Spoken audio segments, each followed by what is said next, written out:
Padahal iblis itu kana minal jinni fafasaqu an rabbi, termasuk dari golongan jin yang kemudian kufur kepada Allah Subhanahu wa ta'ala. Tapi ada jin atau iblis itu ahli sujud. Bahkan kata Nabi Muhammad sallallahu alaihi wasallam, iblis itu pernah sujud di hadapan Allah sampai 185.000 tahun. Tidak ada satu jengkal tanah pun di langitnya Allah, jarak di langitnya Allah, kecuali sudah dipergunakan iblis untuk sujud kepada Allah Subhanahu wa ta'ala. Tapi iblis atau ajazim kemudian menjadi makhluk yang kafir lantaran apa Pak? Gak mau sujud kepada Adam. Wa idh qala rabbuka lil malaikati isjudu li Adam fasajadu illa iblis.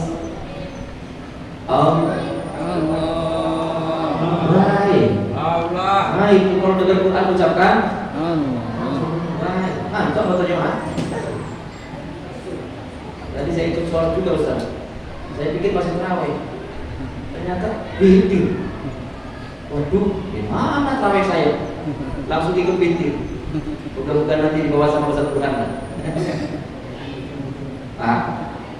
Pak, kalau dengar Quran ucapkan amin. Wa idh qala rabbuka lil malaikati isjudu li Adam fasajadu illa iblis aba wastakbara wa kana minal kafirin. Dan ketika Allah mengatakan kepada para malaikat untuk sujud kepada Adam, yang dimaksud adalah sujud menghormat, bukan sujud menyembah. Tafsirnya itu ai sajdatan tahiyyatan, sujud untuk menghormati Nabi Adam. Kayak kita salaman, cium tangan, nundukkan kepala kepada guru kita, itu menghormati, bukan nyembah. Kita sungkem sama ibu bapak kita sampai nyium lututnya, itu menghormati, bukan nyembah. Ada sebagian orang Islam gagal paham. Cium tangan tak boleh, musyrik. Nundukkan kepala depan manusia tak boleh, musyrik. Wahabi. Orang nyebutnya Wahabi. Kalau di Indonesia orang banyak sering nyebut salah. Jadi kalau salaman itu tak boleh kita cium tangan orang, apalagi tangannya dulu. Kata siapa tak boleh tuh? Para sahabat Nabi itu kalau salaman sama Nabi Muhammad, yang dicium bukan dari tangannya, kakinya. Asal pengen tahu. Kalau dalam hadis yang sahih, Nabi Muhammad kadang-kadang salaman, sahabat Nabi salaman dengan Nabi Muhammad yang dicium kakinya. Orang nundukin kepala Pak, belum tentu nyembah. Hormati. Iblis suruh hormatin Adam. Ketemu dengan Adam suruh ngakuin kehebatan Adam, tak mau. Aba wastakbara, bangkit dan sombong, wa kana minal kafirin. Adam termasuk makhluk Allah yang kafir. Iblis. Masya Allah. Adam. Iblis termasuk makhluk yang kafir. Masya Allah. Ini perbandingannya begini Bu. Iblis ahli sujud ke Allah. Sujud sama Allah mau. Bahkan sujudnya kita kalah. Tapi ketika suruh sujud menghormati Adam tak mau. Langsung Allah takfir. Sekarang kalau ada manusia sama Allah nggak mau sujud, kira-kira lebih parah dari iblis. Halo. Makan dikasih rezeki sama Allah, hidup dikasih sama Allah, nafas dikasih sama Allah, dia berjalan di buminya Allah, dia nikmati seluruh fasilitas yang Allah berikan kepada dia. Dia suruh sujud ke Allah tidak mau. Kira-kira lebih parah. Makanya mohon maaf, sholat ini tiangnya agama. As-sholatu amadul din, faman aqama faqad aqama ad-din, wa man taraka faqad hadama ad-din. Sholat itu yang agama, mendirikan sholat sama seperti dia menegakkan agama. Meninggalkan sholat dia menghancurkan agama. Fondasi kita beragama sholat. Amalan yang lain ikut kalau sholatnya kita kerjakan. Amalan yang lain nggak ikut, sama seperti bangunan ini Pak. Dia berdiri kokoh dan masya Allah cepat. Saya kalau nggak salah ceramah bulan Maulid, bukannya belum jadi, sekarang sudah jadi. Alhamdulillah. Bahkan kayaknya sekitar 20% lagi Pak. Ya Pak ya. Cuma kok kiblatnya miring-miring gitu udah ceritanya. Ini baru Pak. Udah kemarin tuh nggak dihitung dulu tuh gimana? Nggak diukur. Waktu bangun. Kenapa nggak panggil orang terkenal? Ini miring nih salah berarti ya? Aduh saya.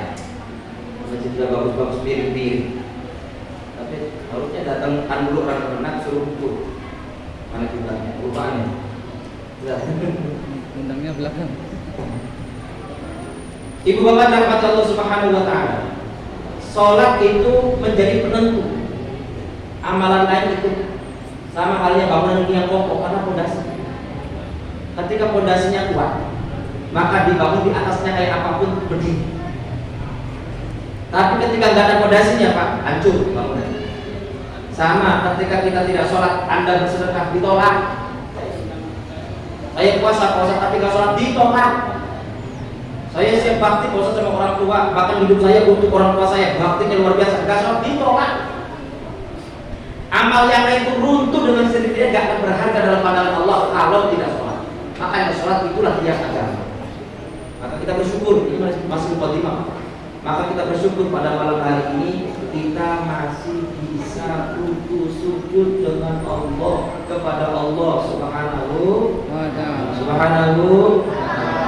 Semoga sampai akhir hayat bukan hanya sekedar Ramadan, ya, lagi taat, lagi sujud kita diambil oleh Allah Subhanahu wa taala. Allahumma amin. Allahumma amin. Selawat dan salam semoga tetap tercurah kepada baginda Nabi Muhammad sallallahu alaihi wasallam. Satu kali kita baca selawat di bulan Ramadan, satu kali itu sama seperti 1 juta kali kita baca selawat di luar Ramadan. Karena Ramadan ini berbanyak selawat juga. Sallallahu ala Muhammad sallallahu alaihi wasallam sallallahu ala Muhammad sallallahu alaihi wasallam. Yo, sallallahu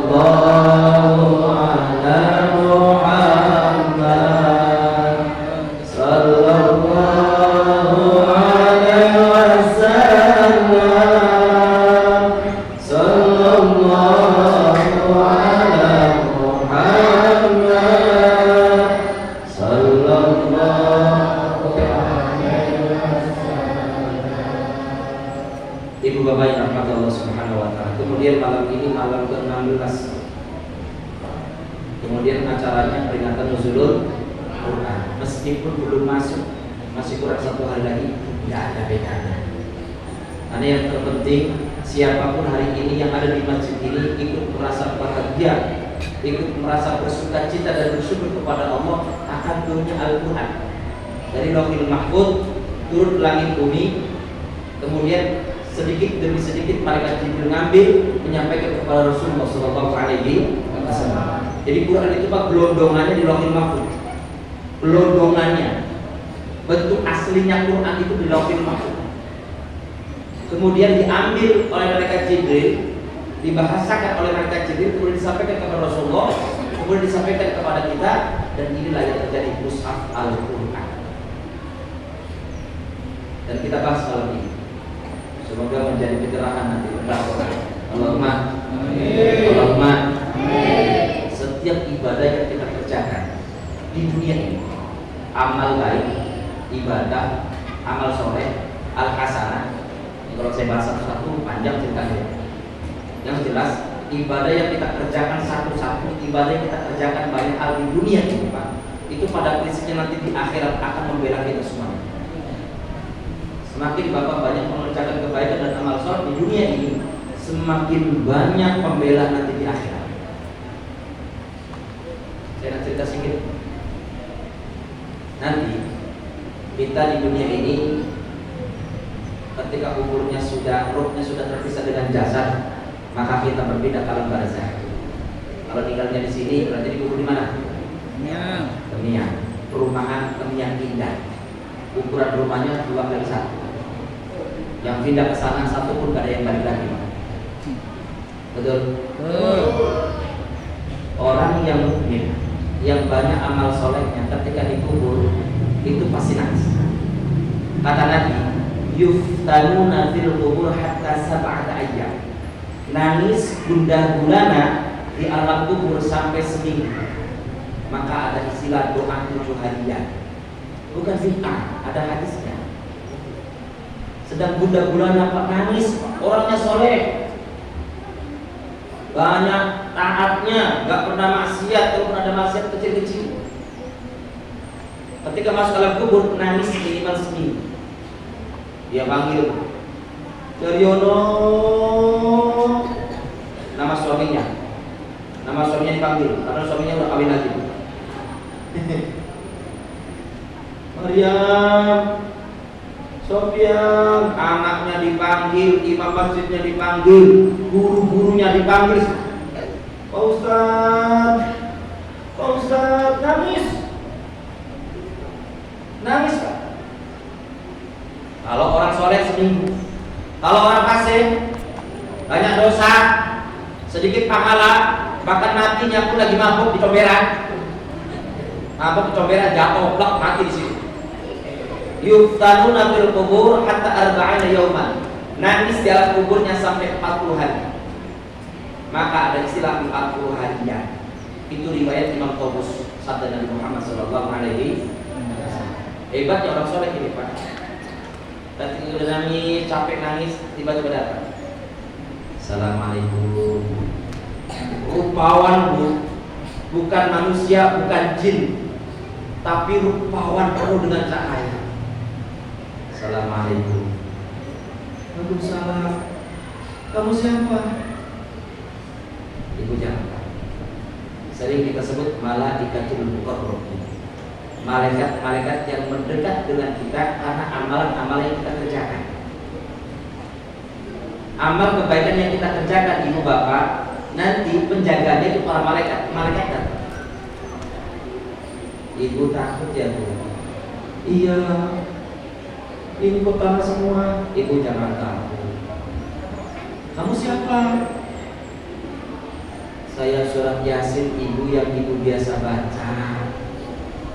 Oh ya Allah. Datang lagi satu lagi. Kamu siapa? Sambil senyum indah Pak. Saya tahajud Bapak Pak. Tahajud. Datang lagi satu lagi Pak. Kamu siapa? Saya puasa sunnahnya Bapak. Datang lagi. Kamu siapa? Saya umrohnya Bapak. Datang lagi. Kamu siapa? Saya sedekah jariahnya Bapak. Datang banyak malaikat muqarrabin. Takut kira-kira nanti dalam kubur. Kalau sudah banyak teman begitu. Takut ya? Ya. Untuk orang beriman. Bu, Pak, jangan takut. Ibu sekarang sudah pindah alam. Inilah yang disebut alam barzakh. Iya.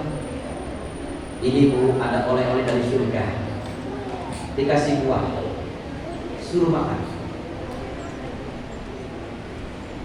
Ketika sudah gigit makanan surga, semua kebahagiaan yang ibu bayangkan ketika di dunia hilang seketika. Bapak ibu saat itu menjadi orang yang paling bahagia, tentram hatinya, sejati rohaninya menghadap Allah Subhanahu wa taala. Enak Bu, enak. Bu, Pak, iya. Ibu jangan takut. Nanti setelah kami pergi, ada 2 malaikat datang ke ibu, datang ke bapak. Suaranya memang kencang, sorot matanya seperti kilat menyambar. Siapa orang bergigit melihat dia. Tapi jangan takut, itu makhluknya Allah. Dia akan kasih pertanyaan ke ibu bapak. Sudah tahu pertanyaannya? Sudah tahu? Man rabbuka? Sudah tahu pertanyaannya? Oh. Sudah bocor kan? Man rabbuka, wa man nabiyuka, wa ma kitabuka, wa ma qiblatuka, wa ma ikhwanuka. Gampang aja. Man rabbuka? La ilaha illallah, la ilaha illallah, la ilaha illallah, Muhammadur Rasulullah. Kata malaikatnya, memang saya tanya siapa Tuhannya, langsung senabi-nabinya disebut. Wa ma kitabuka? A'udzu billahi minasyaitonir rajim. Bismillahirrahmanirrahim. Yasin wal Qur'anil hakim innaka laminal mursalin ala siratin mustaqim. Tanzilal azizir rahim. Litunzira qauman ma unzira aba'uhum fahum ghafilun. Kalau enggak di-stop terus baca Quran. Ditanya apa kitab sucimu, jawabnya enggak tanggung-tanggung, langsung baca Yasin. Mau dipedung malaikat lagi baca Quran, enggak dipedung, jawabannya baca Quran. Akhirnya ngadu ke Allah, ya Rob, ini ada satu jamaah, ada satu orang, saya tanya, wa kita buka apa kitab sucimu? Jawabannya nggak tahu, langsung baca Quran. Apa kata Allah? Masukin aja ke surga, gak usah ditanya. Itu ahli Yasin. Alhamdulillah. Alhamdulillah. Tetangganya selesai bangun rumah, baca Yasin. Betul. Tetangganya yang bangun rumah tadi mau nikahkan anak, pembentukan panitia, baca Yasin. Kemudian mau acara supaya lancar, baca Yasin.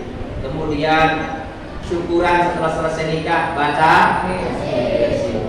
Kemudian tetangga sebelahnya ada yang meninggal, baca Yasin. Kemudian tetangga sebelahnya lagi kepengen hajatnya selesai, kepengen hajatnya dikabulkan, baca Yasin. Bahkan orang yang istiqomah baca surat Yasin, kata Nabi Muhammad SAW, nanti di akhirat ketika di mahsyar dia tidak merasa kehausan. Walaupun matahari cuma sejengkal di atas kepalanya, tidak merasa haus. Kenapa? Yasin fadilahnya salah satunya orang yang kehausan ketika di mahsyar. Ibu bapak yang rahmati Allah Subhanahu wa taala, semua ibadah pada prinsipnya seperti itu, akan bela kita semua. Cuman ada 7 potensi ibadah yang membelanya lebih tinggi daripada amal yang lain. Ada 7. 1, asyam, puasa. Puasa ini Pak nanti di akhirat bela mati-matian. Maka rugi kalau nggak puasa. Ketika Bapak di mahsyar, puasa datang. Ketika Bapak dihisab di timbangan, puasa datang. Ketika Bapak di surga mustaqim, puasa datang. Bahkan ketika Bapak hendak masuk ke nerakanya Allah, puasa tetap ada di depan. Kamu siapa? Saya lapornya Bapak. Saya gak akan tinggalin Bapak. Kamu siapa? Saya hausnya Bapak ketika Ramadan. Saya gak akan tinggalin Bapak. Kamu siapa? Saya letihnya Bapak ketika Ramadan. Saya gak akan tinggalin Pak. Karena Nabi sudah ngomong, asyamu junnatul mu'minin. Puasa itu perisai yang paling kuat bagi orang yang beriman. Jadi ibarat kita punya baju Pak, baju yang berlapis-lapis kalau puasa. Maka insya Allah nanti kita ini, amin, dapat syafaat semua dari Muhammad SAW. Amin. Tapi Nabi Muhammad tidak bisa syafaat kepada umatnya untuk sekelompok orang.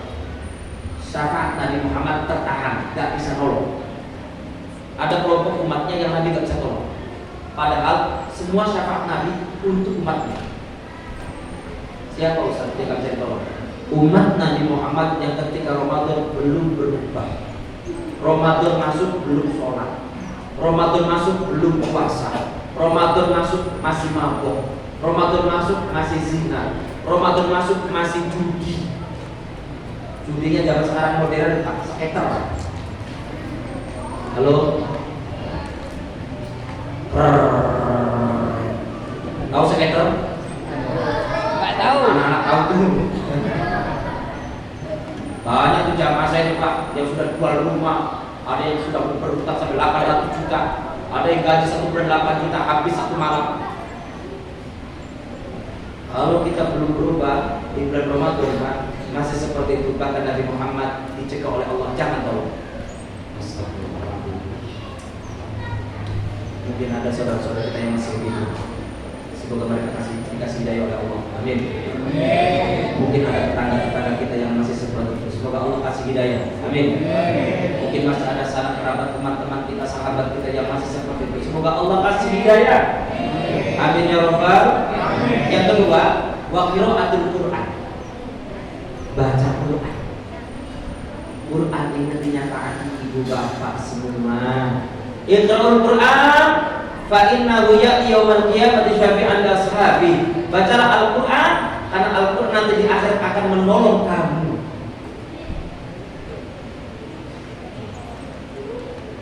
Umatku, kata Nabi Muhammad, yang dia baca Al-Quran dengan suara yang indah, dihiasi dengan indahnya suara, dengan tajwid, maka seperti buah limau, baunya harum, rasanya manis. Jadi kalau baca Quran itu Pak, usahakan dengan suara yang enak. Tadi Pak Imam tuh enak banget suaranya. Jangan kalau baca Quran kayak tawon dong.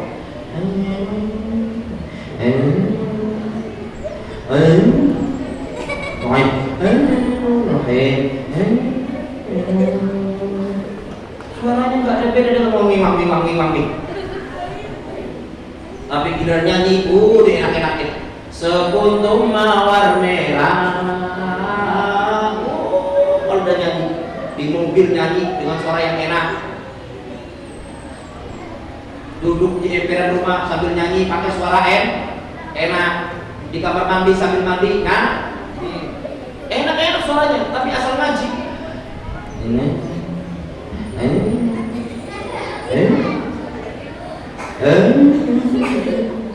Baca apa? Pak, kalau baca Quran usahakan pakai suara dan perindah suaranya. Belajar tajwid. Tajwid itu artinya indah. Tajwid itu artinya indah. A'udzu billahi minasy syaithanir rajim. Bismillahirrahmanirrahim. Wadduha wal laili idza saja ma wadda'aka rabbuka wa ma qala wa lal akhiratu khairun laka minal ula wa lasawfa yu'tika rabbuka fatarda alam yajidka yatima fa'awa. Kan enak itu. Tapi awas, yang lepas. Walaupun enak suaranya, yang lepas, tengok-tengok waktu. Kalau sudah jam 11, yang Rubio pakai mic suara dalam saja. Takutnya bukan masalah orang yang sedang dengan Qurannya, waktunya istirahat. Jangan sampai Quran kita ganggu orang.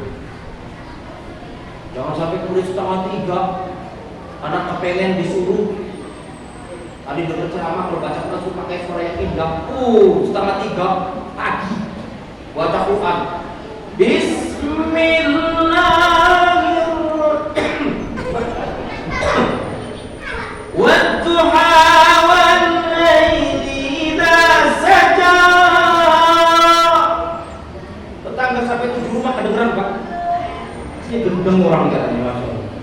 Ya walaupun pakai suara indah pasin.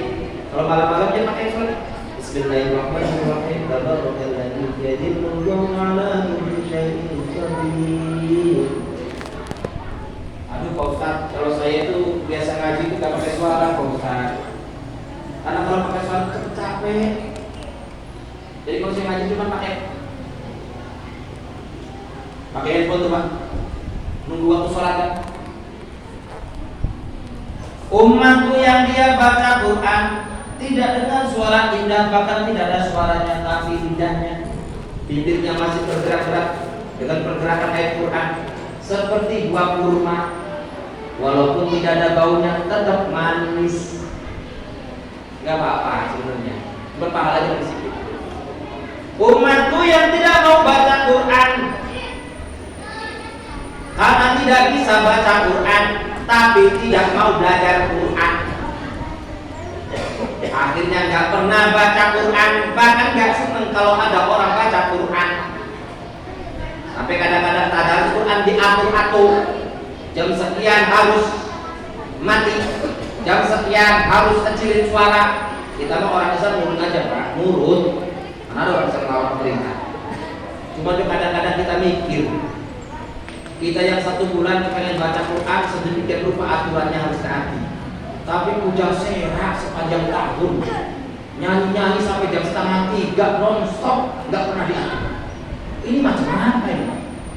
Makanya doakan saya 100 tahun lagi jadi presiden. Amin. 100 tahun lagi nggak jadi presiden, mati saja saya. 2:30 pagi-pagi, sambil saya tangan itu masih dia sambil goyang-goyang juga. Nggak tahu di sini dekat Pujasera nggak? Jauh. Kalau yang dekat, masya Allah, tuh di simpang apa ya? Kalau simpang Basket enggak, simpang satunya lagi. Orang bilang simpang Banci, simpang Teniang tuh, simpang Tobing ya. Itu ada tempat orang nyanyi-nyanyi kencang banget. Saya pernah lewat 1:30 malam, masya Allah, di mana orang yang rumah sebelahnya. Tapi kira Quran, macam kayak orang kesurupan. Umat Nabi Muhammad yang model begitu, tidak mau baca Quran, tidak mau belajar Quran, tidak senang dengan suara Quran, seperti broto wali. Baunya seperti rasanya pahit. Saya pernah makan broto wali Pak, sekali tegak Pak, 3 hari pahitnya nggak hilang. Kapok. Pak, yang belum bisa baca Quran belajar. Gampang Quran itu Pak. Quran itu paling gampang dipelajari. Bapak tengok di Hafidz Indonesia, yang lumpuh otak saja bisa hafal Quran. Lumpuh otak, duduk aja gini, tengok di YouTube. Bukan lumpuh badan lagi, otaknya lumpuh, tapi bisa hafal Quran. Ini menunjukkan Allah pengen memperlihatkan kepada manusia, kepada kita semua, saking mudah Al-Quran. Tinggal hati kita dengan Quran apa tidak. Yuk kadang-kadang kita gede malu. Saya udah tua Pak Ustaz, malu. Masa sekolah ini belajar Quran? Bu, kalau malu belajar Quran, saya kasih tip pas belajar sama ustadznya, pakai helm. Pakai helm, pakai masker. Udah Pak, belajar aja Pak. Gak bisa-bisa Pak Ustaz, gak apa-apa. Barangkali saja Bapak lagi belajar Quran, lagi balik belajar abatasa, dicabut nyawanya. Masya Allah, lagi enak-enaknya belajar Quran, dicabut nyawanya. Apa gak syahid? Apa gak jadi kelompok Al-Quran? Kadang-kadang ngajarin orang tua susah. Saya pernah ngajarin bapak-bapak, saya sendiri nyerah. Taknya dapat, cinta hilang. Jak dapat, koknya hilang. 4 bulan muter-muter abah, jahah, roza, sampai zat muter-muter 4 minggu. Dia baca kamu ba ta. Ini bisa apa benernya ada di tengah? Ya apa Pak?